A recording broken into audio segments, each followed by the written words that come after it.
Sevgim bir denizdir, ucu görünmez.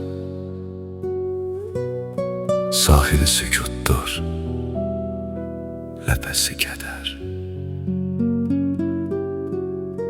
Derinlik sirridir, kimsə bürünməz. Mənim bu dünyamda sən varsan qədər. Gah sakit dayanıp mürgü döyərəm, gah da fırtınamla göğe dəyərəm. Sənin qarşında mən başımı əyərəm. Sevgim bir dənizdir, eşqim bir hədər. Dalğalar pıçıldar adını hər dəm. Sən mənim ruhuma ən təmiz həmdəm. Nə bir qayıq gərək, nə də bir yelkən.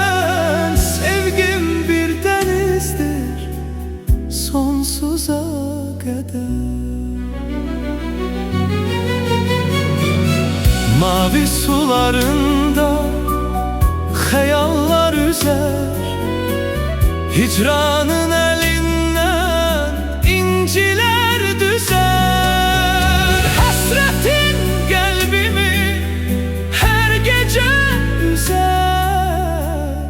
Sevgim bir dənizdir, damlası hünər.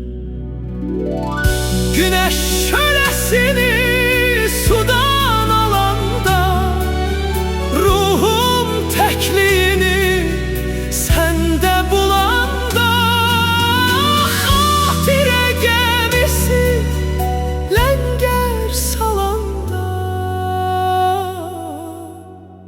Sevgim bir denizdir,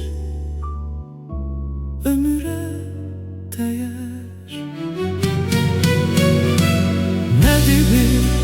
Bellidir, ne sonu belli. Bu ele sevdadır, hem dilsiz dilli.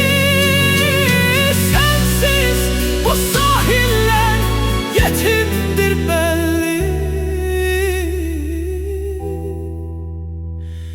Sevgim bir denizdir, senindir meşer.